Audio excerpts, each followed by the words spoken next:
Halo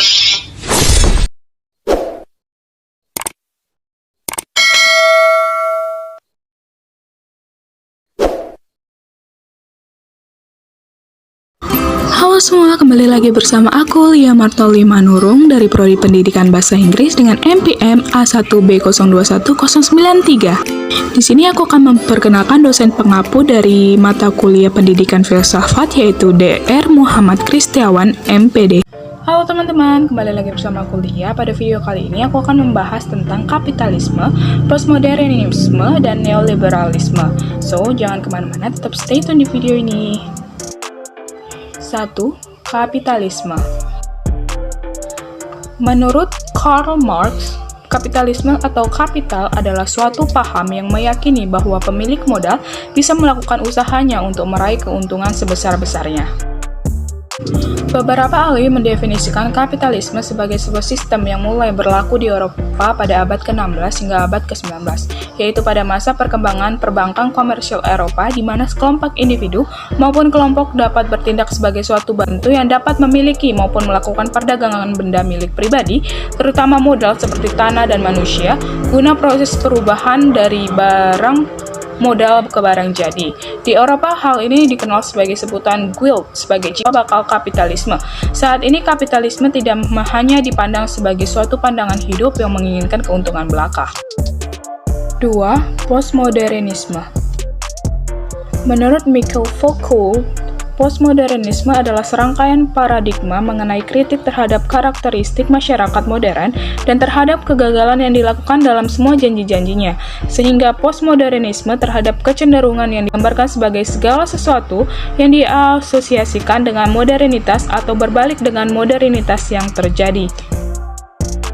Postmodernisme menjadi istilah populer sebagai aliran yang mengajukan protes kepada filsafat. Filsafat modern yang dibawa oleh Descartes dianggap melahirkan berbagai dampak buruk untuk dunia di kemudian hari. Filsafat modern bagaimanapun telah membawa dunia kepada perubahan yang sangat besar. Pandangan dualistik yang membagi seluruh kenyataan menjadi subjek dan objek, spiritual material, manusia dunia, dan sebagainya, telah mengakibatkan objektivitas alam dan eksploitasi alam secara besar-besaran dan semena-mena. Akibatnya, banyak pihak yang mengecam tindakan ini. Zaman modern yang selalu diasumsikan dengan kemajuan, ilmu pengetahuan, high-tech, eksploitasi, rasionalitas, dan lain sebagainya, ternyata tidak dapat diterima begitu saja oleh sebagian yang lain. Istilah postmodernisme dipopulerkan oleh para seniman, penulis, dan kritikus sastra yang menunjukkan sebuah gerakan yang menolak modernisme, berhenti dalam birokrasi. Menurutnya, bahasa adalah cara yang khas dari manusia di dunia ini.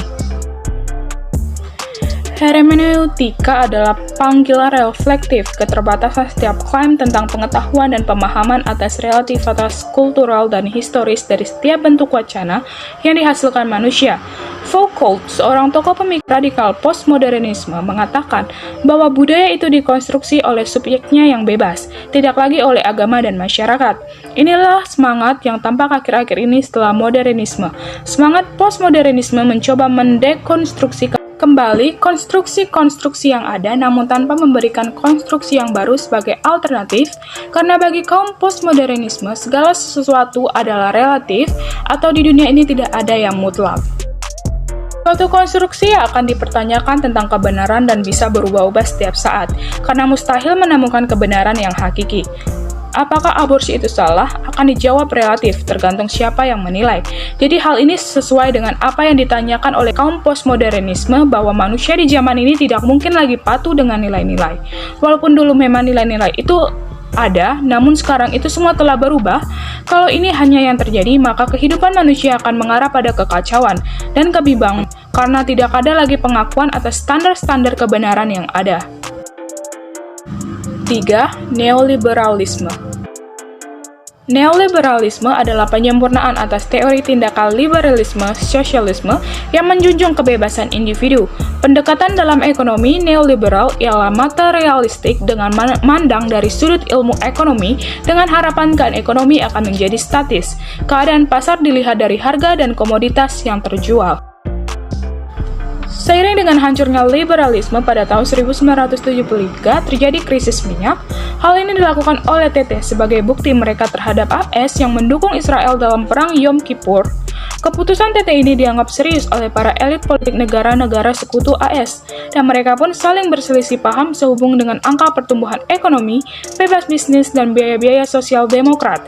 Lembaga-lembaga ini memiliki kesempatan besar untuk memaksa negara-negara berkembang untuk mengambil dan menjalankan kebijaksanaan neoliberalisme dalam tatanan pasar bebas dengan istilah keren demi structural adjustment. Ujung-ujungnya adalah banyak negara berkembang yang justru semakin banyak hutangnya. Reaganomics atau Reaganisme menyebarkan retorika kebebasan yang dikaitkan dengan pemikiran John Locke, sedangkan Thatcherisme dikaitkan dengan pemikiran liberal John S. Mill and A. Smith. Walaupun Locke and Mill serta Smith sedikit berbeda, tetapi kesimpulan akhirnya tetap bermuara pada intervensi negara harus berkurang sehingga individu lebih bebas berusaha. Pemahaman inilah yang kemudian disebut neoliberalisme. Menurutnya, tugas dari pebisnis adalah mencari uang atau keuntungan. Hanya dengan cara ini, suatu perusahaan akan bertahan dan bisa menghadapi para karyawan serta CEO-nya.